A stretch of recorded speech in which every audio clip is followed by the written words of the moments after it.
I came home early to my wife crying, but my son-in-law was laughing with his parents. The house was too quiet for a Thursday evening except for the laughter coming from the kitchen. I'd come home a day early from my business trip, suitcase still in hand. In the living room, Helen sat on the couch, eyes red, clutching a crumpled tissue. She didn't even hear me walk in. From the kitchen, Nathan's voice rang out, light and cruel. "Don't worry, Mom. Once the old man finally settles everything, we'll remodel this dump. Ocean View deserves a real owner, not some relic." His mother chuckled. "Does he even know you're planning it?" Nathan smirked. "He'll sign whatever I hand him. He always does." I stepped into the doorway. "Try me." The laughter stopped. The clock ticked once, sharp as glass breaking.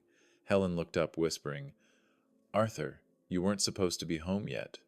"No," I said, eyes on Nathan. "But apparently I was supposed to disappear. I guess 99% of you will hear this, sigh, and scroll past, not clicking, like or subscribe, even if it only takes a second. What time is it for you? And where are you listening?" I used to think silence was the greatest luxury a man could earn. After 40 disciplined years and one final contract with the Navy shipyard, I retired to a cedar-shingled cottage on the Oregon coast, a place Helen and I had dreamed of since the first time we saw the tide shimmer silver under the Yaquina Bay Bridge. Everything here was simple. The smell of salt through the cracked kitchen window, the creak of the floorboards when the wind turned north, the sound of Helen humming somewhere behind me. For the first time in my life, I could hear my own breath and know I had built this quiet with my hands. Mornings had their ritual. I buffed water spots off the crystal wine glasses, an old habit from ship inspections where every surface had to reflect the light cleanly. Helen teased me about it, said I'd polish the salt out of the sea if I could. She was folding the Afghan she'd crocheted during her chemo 5 years ago. Soft blue yarn, remission woven into every stitch. I didn't say it aloud. But every time I saw her bent over that blanket, I whispered a small thank you to whoever listens to men who've seen too much steel and not enough mercy. After breakfast, I walked into the study, the room that still smelled faintly of furniture polish and printer ink. My life lived in that walnut filing cabinet. 40 years of work, one daughter, one marriage that held through storms, and the proof of it all tucked into manila folders. Labels lined up like crewmen on inspection. Taxes, deed, trust draft, insurance, medical. Dana Reeves, my lawyer in Newport, had been reminding me to finalize the trust. "Don't leave it to chance, Arthur," she'd said. "Paperwork is peace of mind." I smiled when she said that. I believed her. As I slid the updated property tax receipt into the right folder, the landline rang. Hardly anyone used it anymore except telemarketers and family. I let it go to voicemail. The machine clicked, and a voice came through the room, cheerful, stretched a little too thin. "Hey, Dad, Arthur, it's Nathan. Just checking in. We'll swing by sometime, bring Amber, maybe my folks. We can help manage things now that you're retired. You've done enough. We'll take care of everything." Oh, there it was, that polished tone of fake sweetness that always seemed to precede a request. I could almost see his smile, the salesman's kind, the one that hides the small calculations happening behind the teeth. I stared at the cabinet a long time after the beep. I'd heard that pitch before from subcontractors who wanted oversight rights in exchange for help. There was always that same mix of flattery and presumption. I wasn't angry, just uneasy. My wife's side of the family came from generous hearts, but short memories when it came to boundaries. Outside, a gull screeched, and the smell of ocean replaced the after scent of polish. Helen called from the living room, asking if I wanted tea. "In a minute," I said. I ran my hand across the smooth walnut top of the cabinet and felt the cool brass key lying there. Every man has one object that keeps him tethered to sanity. For me, it was this cabinet, a record of everything honest I'd built. I slid a new folder into the bottom drawer and wrote the label carefully in block letters. House proof of title and deed. I locked it, turned the key once, then set it gently on top. The sea outside was calm that afternoon, but I'd spent enough years in engineering to know calm water means nothing. Beneath it, currents shift, unseen and patient. I looked at the key glinting in the sunlight and thought, hospitality is Christian, but boundaries are wise.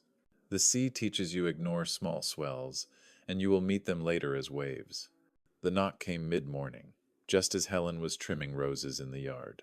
Through the window I saw a flash of polished smiles. Nathan, my son-in-law, carrying a bakery box like a peace offering, his parents following close behind.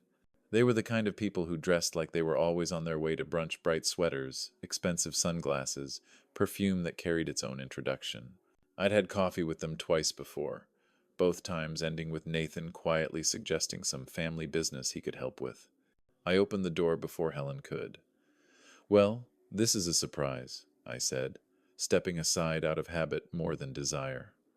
Nathan placed his hand on my shoulder, too firm, too familiar. "Dad Arthur," he said, like it was a name he'd only recently decided to start using, "we just wanted to check on you and Mom. Amber's been worried sick. Thought we'd bring you something sweet." He handed Helen the box and winked.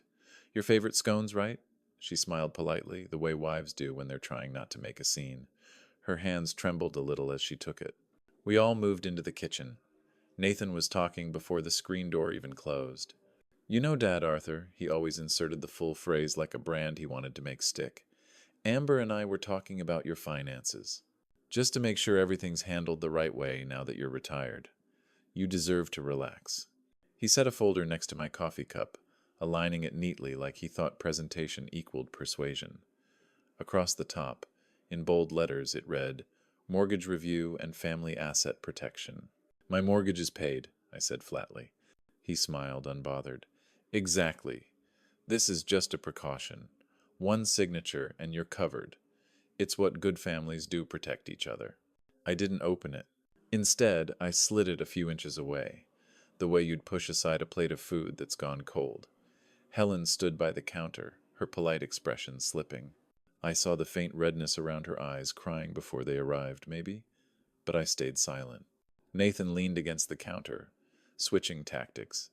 "You know Amber's grateful. I told her I'd look out for you two, like a son." Like a son. He'd used that line before 2 years ago, Christmas morning, when I covered his $12,800 credit card debt to get them back on their feet. I remembered sitting at the dining table, logging into the Wells Fargo app, adding a new transfer line labeled N. Ledesma Debt Paid. He hugged me afterward, tears in his eyes, promising he'd never forget. He didn't forget, but not the way I'd hoped. I glanced at him now, standing in my kitchen, talking about family protection, while using the same rehearsed sincerity that once fooled me. Helen's voice trembled softly. "Coffee's ready." Nathan thanked her, using that casual tone that made gratitude sound like a strategy. Then came the moment, the tiny slip that tells you everything. His phone buzzed on the counter. I happened to see the screen light up. "Doc ready, Fry. Eva letter done." He reached for it instantly, turning it face down. His smile didn't break, but his jaw did, a small muscle twitching near the ear. "Something important?" I asked lightly. "Just work stuff," he said, pocketing the phone. "You know how it is." "I used to," I replied. We stood there in the quiet hum of the kitchen, the only sound the wind brushing against the glass. Helen avoided my eyes. Nathan started a new story about his parents' retirement community investment, but I wasn't listening anymore. The words blurred into background noise, like static from a distant frequency. When they finally left, Helen closed the door and leaned against it, exhaling like she'd been holding her breath for hours. I gathered the untouched scones, set them neatly on a plate, and placed the folder in the study without opening it. I locked the cabinet, turned the key twice this time. The brass clicked in my hand, sharp and certain. If the sea offers you a gift, check the current attached to it.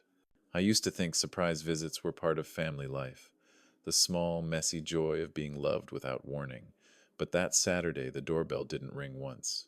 It rang 3 times in 20 minutes. First came Nathan and Jessica, smiling like politicians in a campaign ad. Then Mr. and Mrs. Ledesma. Then 2 cousins I'd met once, maybe twice, trailed by a friend holding a camera that seemed permanently glued to his hand. Nathan laughed as he pushed through the door, his arm loaded with grocery bags and clinking bottles. "Dad Arthur, I told you we'd be quick, but since we're all here, why not stay for the game?" 8 people.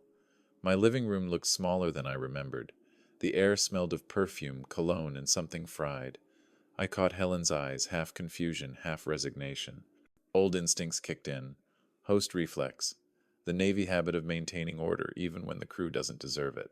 I took the coats, made space, and reached for the microfiber mop when I saw the first muddy footprints print across the cream marble entry.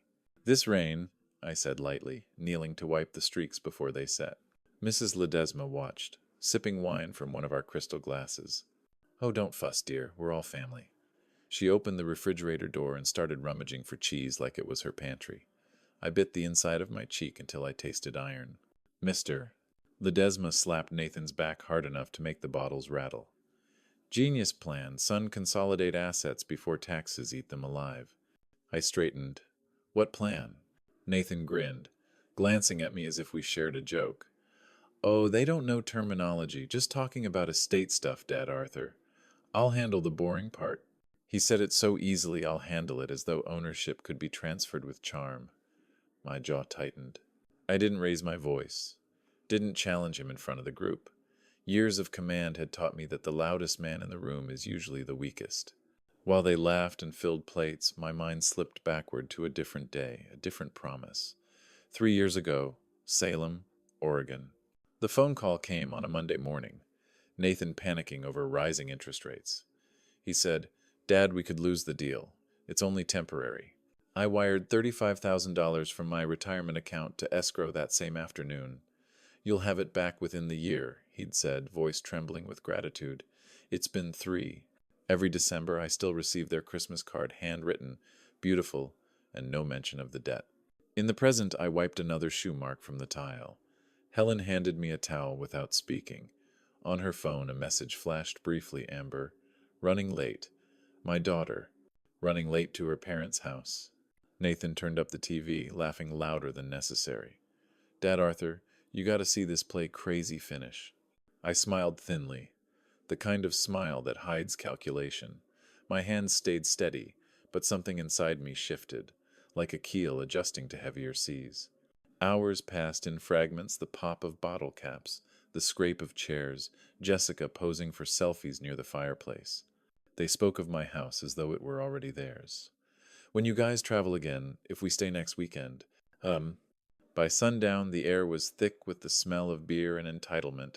I gathered empty glasses into the sink, rinsed each one clean, one at a time, control in small motions. When I turned to dry them, I saw Nathan in the hallway, half-shadowed, whistling softly. His hand lingered on the doorknob of my study. He turned it once, testing. It was locked. He smiled faintly, as if confirming something, and walked away, still humming. This is how you lose a house, not with a bulldozer. With footprints. There are moments when a captain logs a change in the wind. This was one. There's a difference between family visiting and family moving in. It's not marked by luggage, it's marked by attitude. By Sunday morning, I could feel the air in my own home changing. Conversations bled through walls. Music hummed from phones I didn't own. Every sound carried the same undertone. We belong here. Jessica sat cross-legged on my couch, phone raised at arm's length, voice bright enough for the world to hear. Staying with my sweet in-laws by the ocean, manifesting that deed to protect them. She chirped to her followers, adding a sparkle filter that made my living room look like a real estate ad. I stood in the doorway, watching my house, the cedar beams, the shelves I built by hand reduced to a backdrop for her performance. She never asked if she could record. In the kitchen, Mr. Ledesma had discovered the printer. Pages sputtered out, one after another.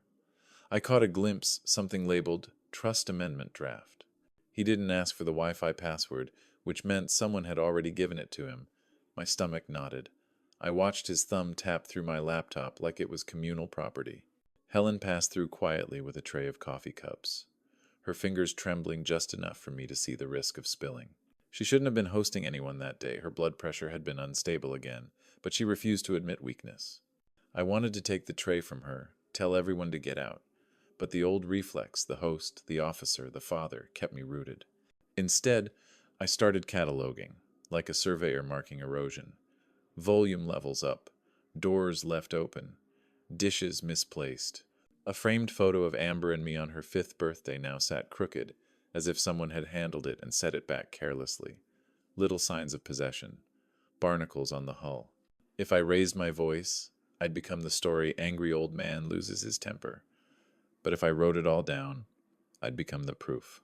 At noon, I excused myself to the study. The door was slightly ajar. I always leave it closed.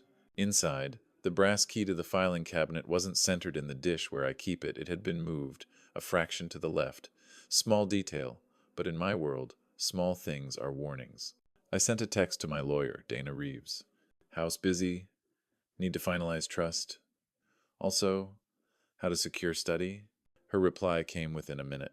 Change locks. Start a log. Do not sign anything. I'll come up next week if you need me. I took her advice immediately. I sat at the desk and began writing time, date, event, 10:27 a.m. Jessica filming without permission. 11:10 a.m. Mr. Ledesma printing from my laptop. 12:04 p.m. Key moved. The pen steadied my nerves more than whiskey ever could. Afterward, I opened the filing cabinet and rested my hand on the folder labeled Amber First Drawing, age 5, crayon scribbles of a stick figure family and a bright red house. I placed it beside deed, just for the symbolism. That piece of paper, that drawing, reminded me what I was protecting. Outside, the gulls called again. Helen's voice drifted in soft, weary polite. I could hear laughter layered over it, louder and louder, not hers. The printer hummed again. The smell of sunscreen and cheap beer mingled with the faint polish of wood. Then came a sound that didn't belong, an unfamiliar male voice from the hallway that led to our bedroom. He laughed, deep and easy. This master bath is insane. Oh. My pulse stopped for one cold second. That was no family voice. Someone new had wandered into the most private space we owned.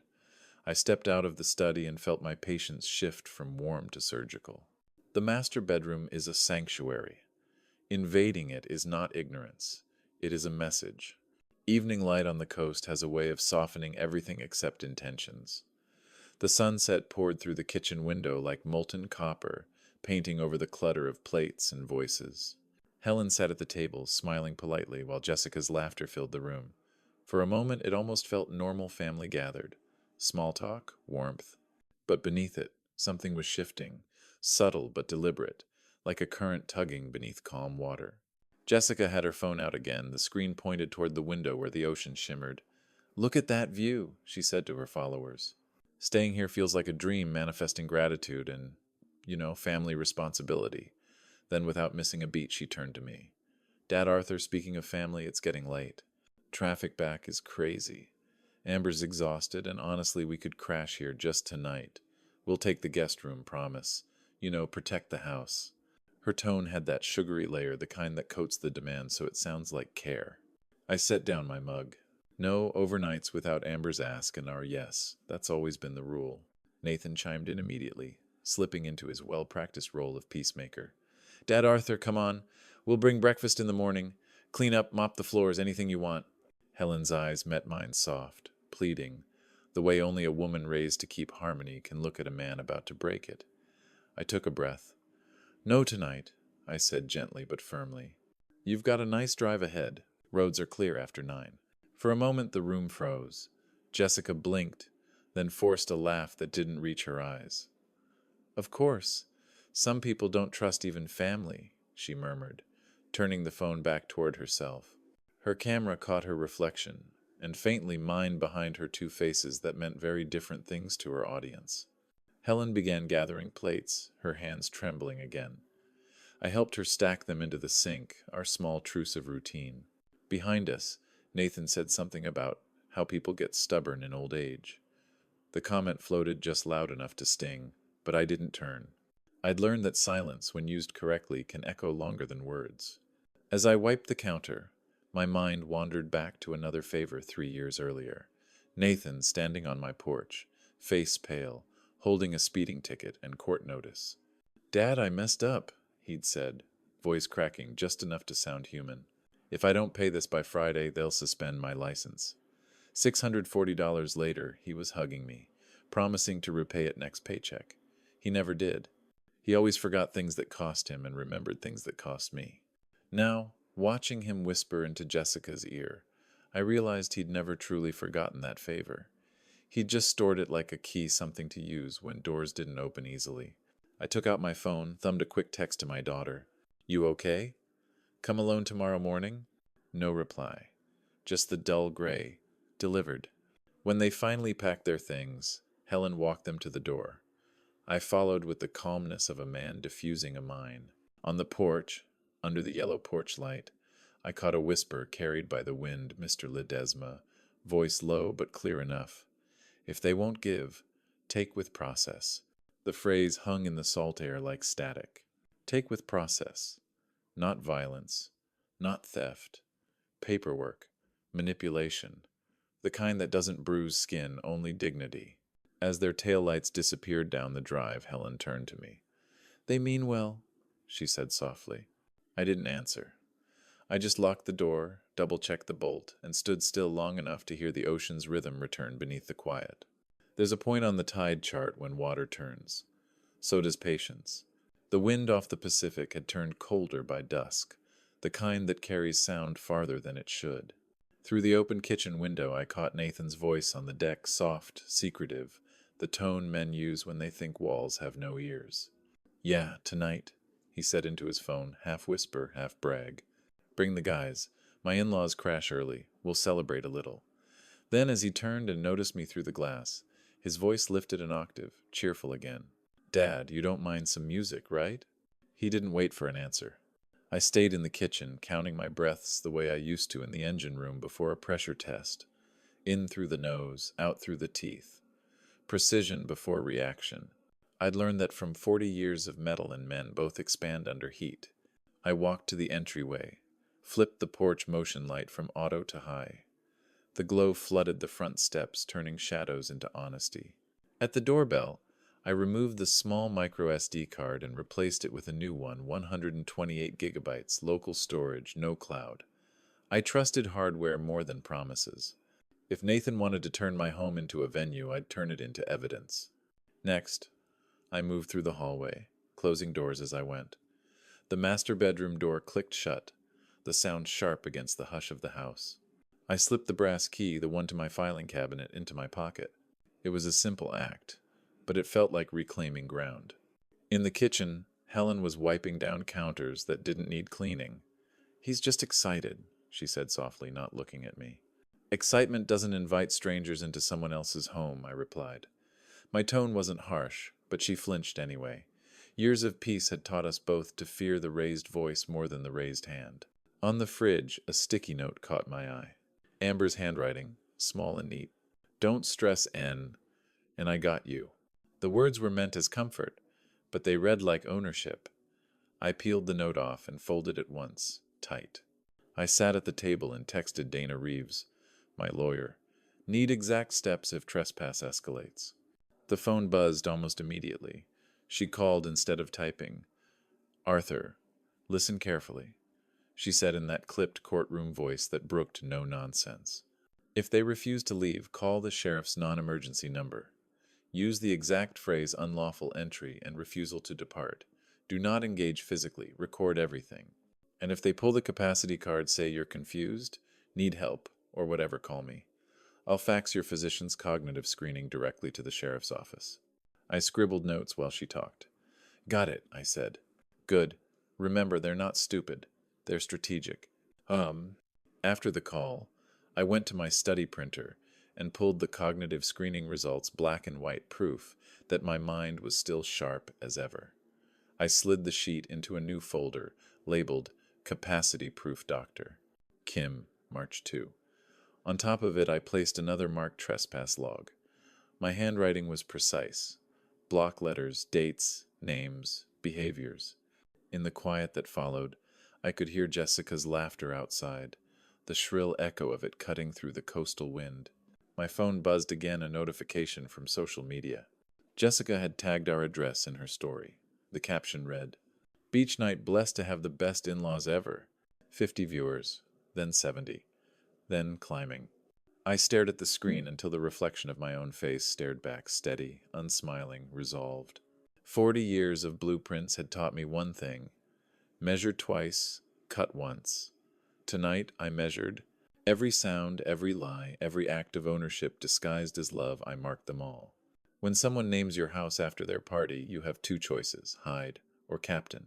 By 8 o'clock, my home no longer sounded like the sea. It sounded like a bar that had forgotten when to close. The first wave came at dusk, car doors slamming against the hum of the tide. Then more headlights, laughter, footsteps, 15 people in total by my count. Nathan greeted each one on the porch, like a host welcoming investors. I stood just inside the doorway, watching the crowd spill past me, carrying beer cases, Bluetooth speakers, and the kind of confidence only ownership gives. "Legend spot, old man," a stranger yelled, raising his can toward me. "Nathan says you're cool." I gave a polite nod, the sort that ends conversation without offense. Then I began counting faces, methodical, mechanical.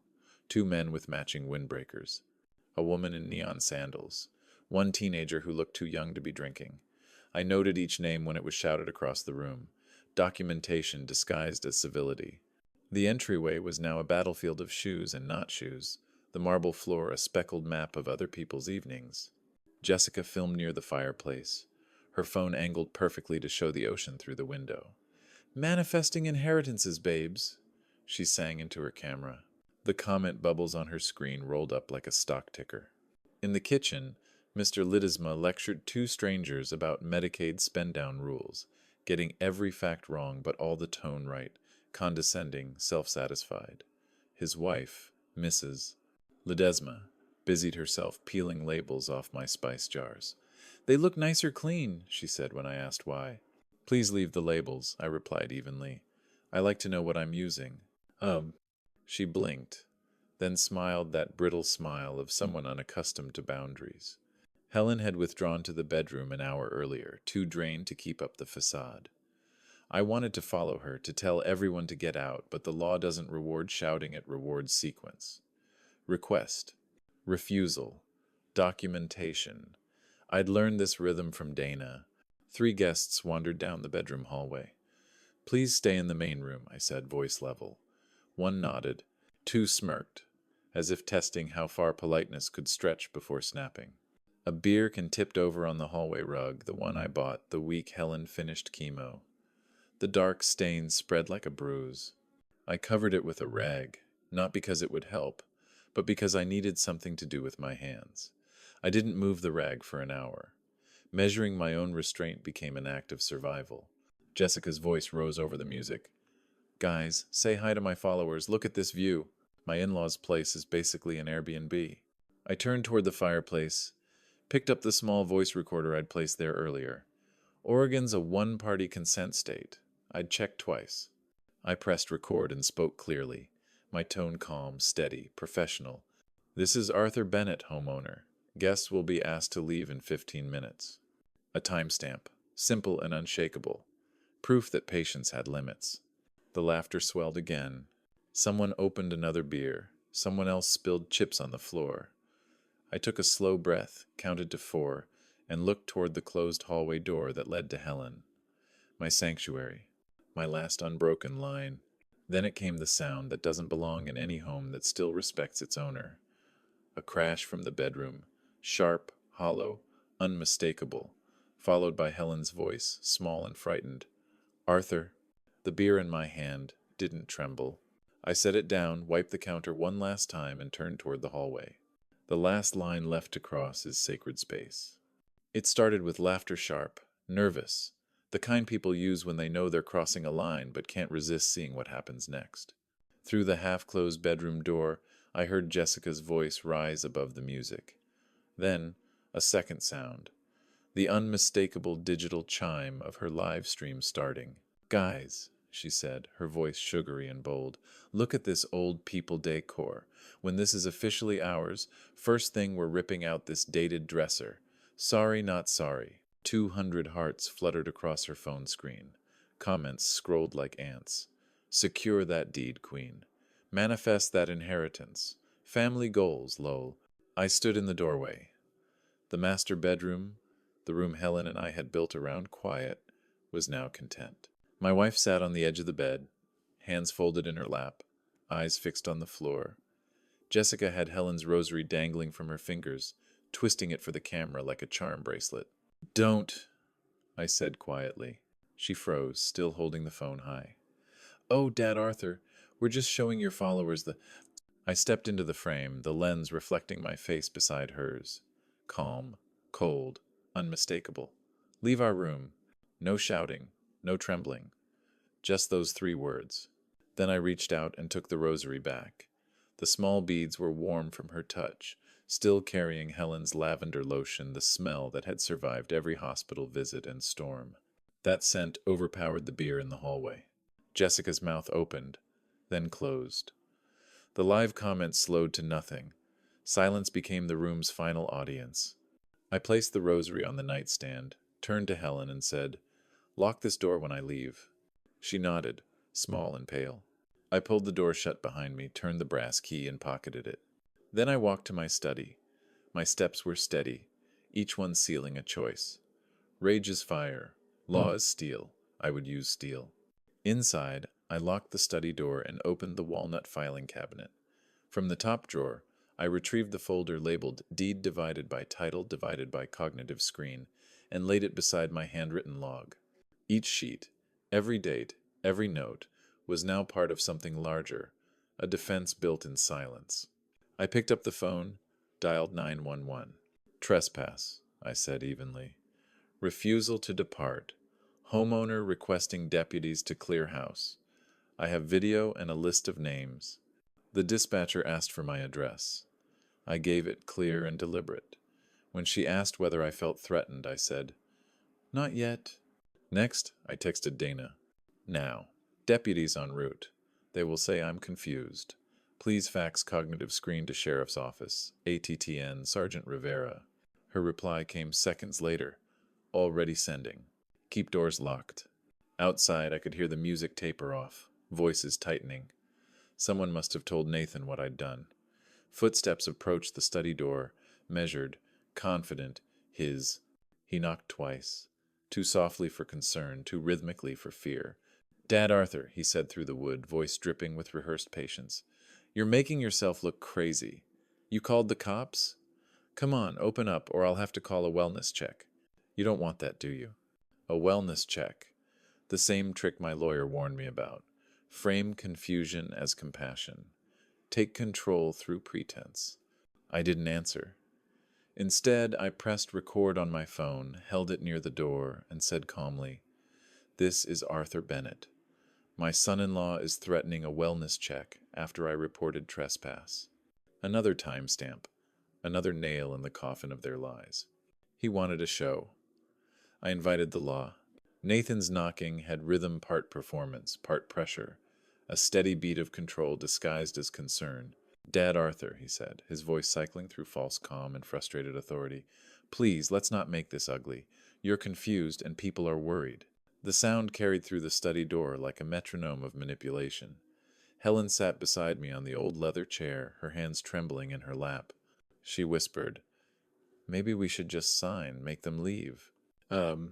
I turned to her, took her hand gently, and said, "We built this, Helen. We don't surrender it." My voice was softer than I felt. Her eyes shimmered, and she nodded once, like a soldier too tired to salute but unwilling to disobey. I spread the folders across the desk. Title, trust draft, cognitive screen, visitor log, each labeled in my careful block handwriting. A lifetime of order reduced to defense exhibits. Nathan's tone outside shifted again. "You're scaring everyone," he said, his voice breaking the way liars let it break. "You need rest. Let's just talk. Open the door, and we'll figure this out." I didn't answer. I let the silence do the work.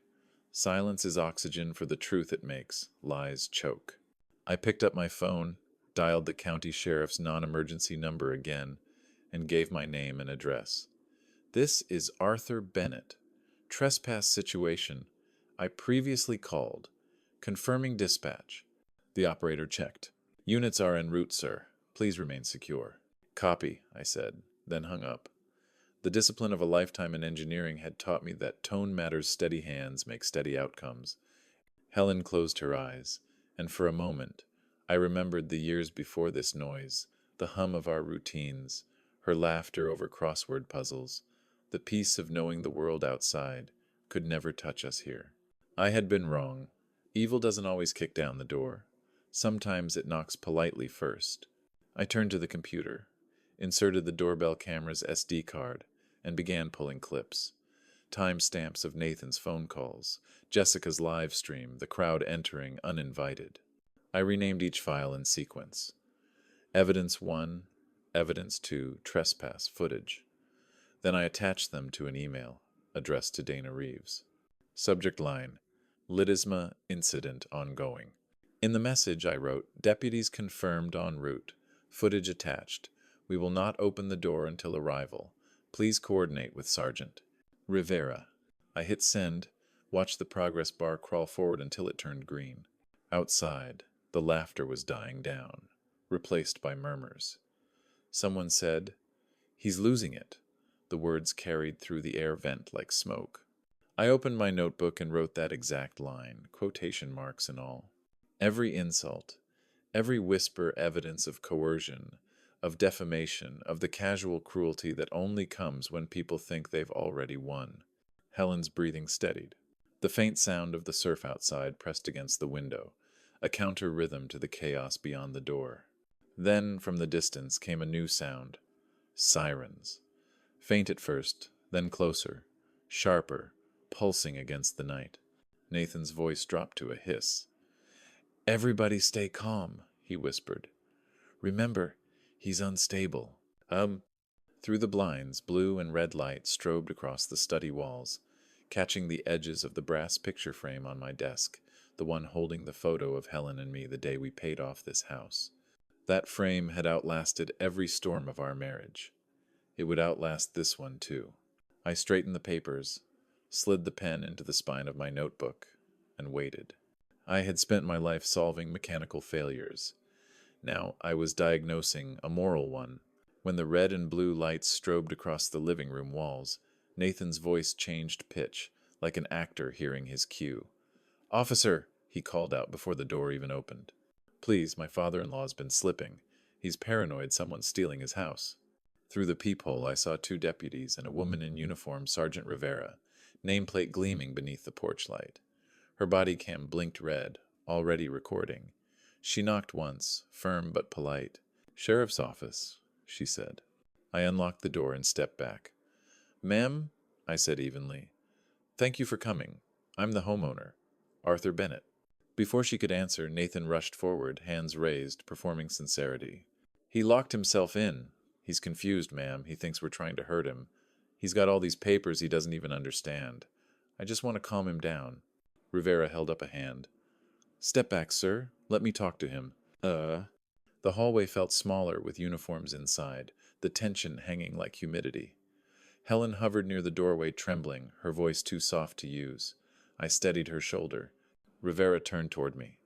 "Mr. Bennett, are you in distress?" "No," I said simply.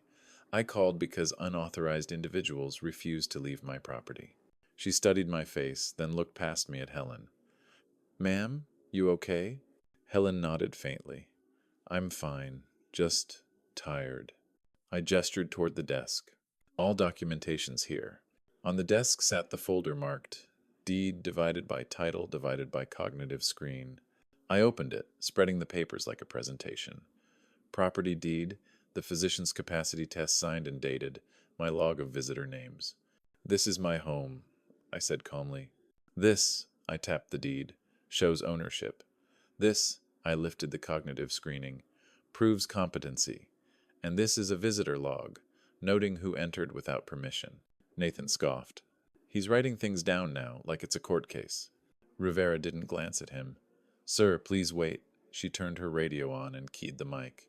"Dispatch, confirm Reeves' facts should be a cognitive verification and representation notice for a Mr. Arthur Bennett." A pause. The radio crackled back. "Confirmed. Arrived 5 minutes ago. Signed by attorney Dana Reeves, Newport." Rivera nodded once. "Copy." Her tone shifted firmer now, professional courtesy replacing caution. She looked at Nathan. "Ma'am, sir, I'm going to ask everyone who isn't listed as authorized to step outside while we sort this out." Nathan blinked, disbelief cracking his composure. "You're serious? He's obviously—" "Outside," she repeated, gesturing toward the porch. Jessica lowered her phone for the first time all night. Mr. and Mrs. Ledesma followed reluctantly, muttering about misunderstandings and family unity. As the crowd filtered out, Rivera turned back to me. "We'll stay until the property's cleared. Do you want to press formal trespass charges?" "Not tonight," I said. "Just documentation that they were removed at my request." "Understood." I exhaled for the first time in what felt like hours. The air tasted like salt and dust. Helen leaned into me, whispering, "It's over, isn't it?" "Tonight," I said quietly, "but not yet." Outside, Nathan paused at the bottom of the steps, the mask on. He looked up at me, eyes burning behind the porch light's glow. "You just declared war on family, old man," he said. I met his gaze without flinching. "If that's what you call protecting what's yours, then yes, I did." Rivera's camera caught the moment the last frame of civility breaking clean. Justice doesn't shout at files. The house looked different under police light angles, sharper, shadows honest. Sergeant Rivera stood by the dining table, taking notes on her tablet, while one of the younger deputies scrolled through his phone, frowning.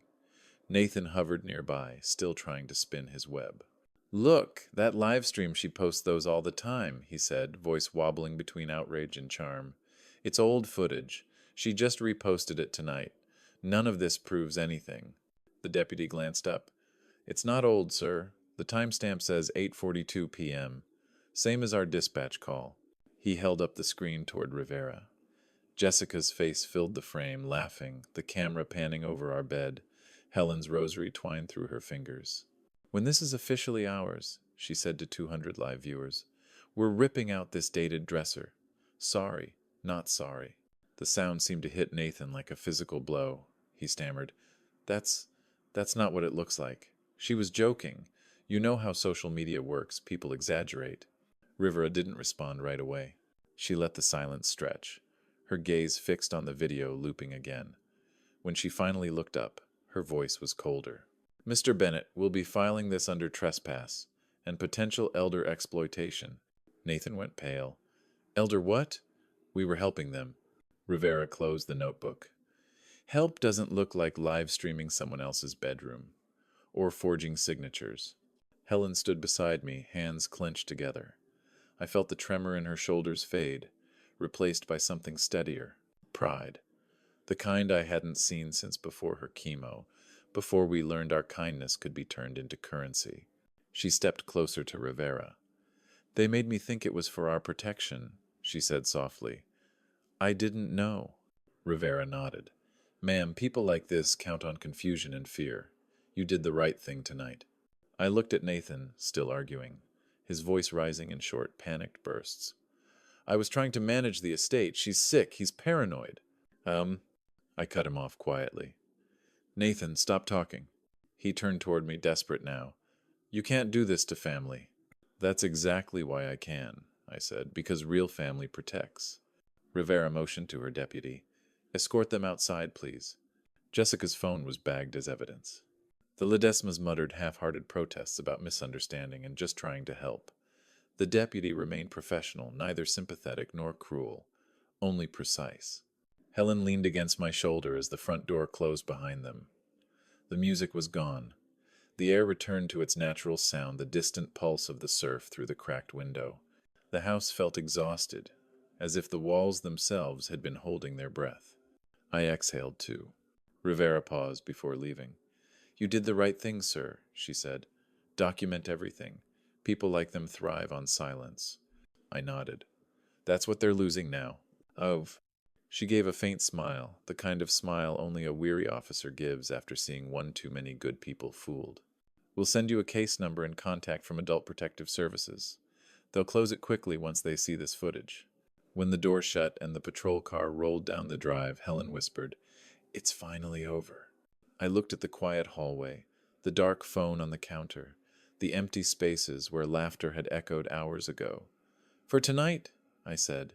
Outside, the ocean wind picked up again, rattling the screen door like a reminder. I thought peace had returned. But evil today owns Wi-Fi. By morning, my piece had a headline. "Sometimes love means protecting elders from themselves. Pray for Arthur Bennett." That was Nathan's post, accompanied by a photo of him and Amber smiling on our front porch, taken months earlier when life still resembled trust. The caption dripped false virtue, the kind that curdles fast. Within an hour, it had 50 shares, then 200. The comments were the kind that kill slowly. Poor old man. So sad dementia's cruel. Family must be patient. My phone vibrated endlessly. Notifications stacked like waves against a cliff.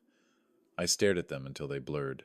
Helen sat at the kitchen table, her laptop open to the same post. She read the words out loud once, then again, softer. Her fingers hovered over the keyboard, then stopped. The glow of the screen lit her tears. "Don't read it," I said quietly. She closed the laptop but didn't move. "They think we're broken," she whispered. "They think we're—" I finished for her. "Helpless." The word tasted metallic, like shame. Then came the private messages, people I hadn't heard from in years. "Hey Arthur, hope you're okay. Call if you need help, buddy. Don't let pride keep you from getting checked out." Each one kind in tone, cruel in implication. Even my old shipmate Lewis texted, "Saw some stuff online, you good, Cap?" I typed, "I'm fine," then deleted it, then typed it again, then deleted it again. Across the room, Helen whispered, "Maybe we shouldn't fight anymore." I looked at her, this woman who'd survived chemo, loss, and the endless patience of being married to an engineer, and I realized what humiliation does. It doesn't break bones. It drains belief. By noon, even Amber texted, "Dad, please don't post anything. It'll make things worse." That line hit harder than any lawsuit ever could, not because it was cruel, but because it was scared. My own daughter believed the story that her father had lost his grip. I stared at the message until the light from the window turned the screen unreadable. In the living room, the air felt heavier. The house that had survived storms and laughter now echoed with something worse, silence that had lost its dignity. I walked to the walnut cabinet, my hand resting on its smooth edge. I opened the drawer labeled Amber First Drawing, age 5, and pulled out the yellowed paper. Crayon lines our family drawn as stick figures. I was the tallest, holding her hand. The sun in the corner smiled wider than I remembered. My throat tightened. On the shelf above, our wedding photo reflected back at me through glass me in uniform. Helen in lace. The world still open ahead of us. But the reflection staring back now looked like someone else entirely. Someone smaller, ghosted around the edges. I reached out, turned the frame face down. The click of the wood against the table was louder than it should have been. Helen's voice came from behind me. "Arthur." "I know," I said. Maybe silence is the only dignity left. The clock ticked. The refrigerator hummed. Outside, gulls cried over the wind. I sat there, feeling the weight of every kind thing twisted into pity. I built engines meant to cross oceans, yet I couldn't steer gossip. The house had never felt this quiet. Even the sea outside seemed to have paused its breathing. Then a knock at the door. Soft, hesitant. I opened it to find Robert, our neighbor, standing there with his cap in hand. His face was pale but resolute. "Arthur," he said quietly, "you might want to see this." Sometimes the sea goes quiet before revealing what it's been hiding. It was near dusk when the doorbell rang again. For a moment my stomach clenched, half expecting another ambush. Another polite smile turned knife. But when I opened the door, it was Robert from next door. He stood in his windbreaker, cap in hand, the Pacific breeze tugging at the silver edges of his hair. "Evening, Arthur," he said quietly. "Didn't want to meddle, but this bothered me." In his other hand he held a small flash drive. "Come in," I said, stepping aside. Helen, still pale from the week's chaos, offered a faint nod from the couch. Robert gave her a kind smile, the kind people used to give freely, before trust became expensive. He sat at the table and plugged the flash drive into my laptop. "I have cameras facing the bluff," he explained. "They forgot my cameras face your deck." The screen flickered. Then came the truth unfiltered, unedited, unarguable. Nathan, unlocking my study door. Jessica, laughing, holding Helen's rosary to the camera. The crowd spilling beer across my hallway rug. Mr. Ledesma shouting about spend down rules like he owned the place. I watched each second with a kind of stunned detachment. Shame and relief collided somewhere deep in my chest. Proof meant reliving it, seeing my home violated in high definition. Helen pressed her hand to her mouth. They really filmed it all, she whispered. Robert nodded. My audio caught most of it too. You go public, Arthur. You win this. Quietly. With facts. He said it like an old sailor giving coordinates measured. Certain. I leaned back in my chair, the edges of the table grounding me. You just gave me back my breath, I said. He shrugged. Good people get worn down. Happens all the time. Doesn't mean you stop being right. I felt something shift inside me, then gratitude burning brighter than anger. After days of humiliation and noise, Robert's steady decency felt like oxygen. I turned to Helen. For the first time in weeks, she smiled. It was small, fragile, but real. When he left, he clasped my shoulder. Whatever happens next, you're not alone, neighbor. After he was gone, I sat down at the desk and composed a new email to Dana. Subject: New evidence video corroboration. Robert Myers, neighbor, provided deck footage showing trespass, forced entry to study, live stream, and verbal defamation. File attached. Preparing defamation suit. I uploaded the video and attached screenshots with timestamps. My hands didn't shake this time. Procedure had become prayer. Helen placed a cup of tea beside me. You're fighting back, aren't you? Yes, I said. But not with noise. With proof. For years I had believed decency would speak for itself. Tonight I learned it sometimes needs a microphone. Minutes later, Dana replied. Perfect timing. Their attorney just reached out, wants to discuss settlement. Do not respond yet. Let me handle it. I stared at the screen, the words glowing like a flare in fog. It wasn't victory yet, but it was wind in my sails again. Helen leaned her head on my shoulder. Robert's a good man, she said softly. Providence doesn't speak loudly, I murmured. It whispers through good neighbors. Outside, the ocean roared with its usual indifference, but it no longer sounded like accusation. It sounded like movement. Renewal. I stood, walked to the walnut filing cabinet, and unlocked it. One by one, I laid the folders in order: title, trust draft, cognitive screen, visitor log, and now video evidence Myers. My arsenal of truth. In war or peace, the difference between sinking and sailing is one ally. The house was dark except for the lamp over my desk, the same light I'd used decades ago to review ship schematics. Now it illuminated something far more human damage and proof. I reopened the walnut cabinet, pulling each folder one by one, and lining them across the desk like components of an engine waiting to be reassembled. Helen padded in quietly, wrapped in her robe. Coffee's almost ready, she said.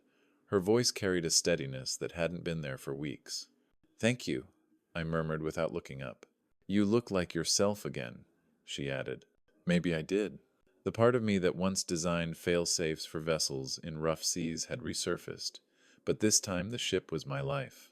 I began categorizing everything: financial help logs, video timestamps, police reports, neighbor witness statement. The motion soothed me. For every insult they posted, I had a document. For every lie, a date. Each piece clicked into place like rivets in steel. They say integrity doesn't pay the bills, I typed into the affidavit draft, but it keeps you from stealing someone else's. Helen set a mug beside me and kissed my temple. Whatever happens, I'm proud of you, she said softly. I smiled faintly. I'm just finishing what we started. On the screen, the document grew an anatomy of deceit. Robert's footage provided the skeleton. The bank statements supplied motive. I highlighted the $35,000 down payment I'd covered 3 years earlier, the $12,800 credit card payoff, the $640 traffic fine. Each favor had become leverage in Nathan's scheme. Now it would become evidence of exploitation. I merged the video stills, Jessica's mocking grin, Nathan's hand unlocking my study, the crowd inside my hallway with Dana's earlier police report. The new file's name was simple: Bennett Case Master, PDF. Before dawn, I took Amber's first drawing from the cabinet and scanned it, the family of stick figures beneath a bright yellow sundae. I attached it to the affidavit with a short note. For record, context, family relation. No anger, no accusation. Just truth in sequence. At 4:57 a.m., I pressed send. Outside, gulls began their morning cries. The tide was shifting. I could feel it in the air. I sat back, hands folded, watching the progress bar climb until it turned green. By sunrise, the phone rang. Dana's voice carried the same restrained satisfaction I'd heard when she won her first case years ago. "Arthur, it's airtight," she said. "We're filing both defamation and property fraud prevention. The footage, the logs, your affidavit, it all lines up. Get ready. The internet's about to see the truth." I didn't smile. Not yet. I just looked at the rosary hanging beside the desk and whispered, "Then let it be seen." Oh, justice is a slow tide, but when it returns, it drags everything exposed back to sea. By the end of the week, truth stopped whispering and started broadcasting.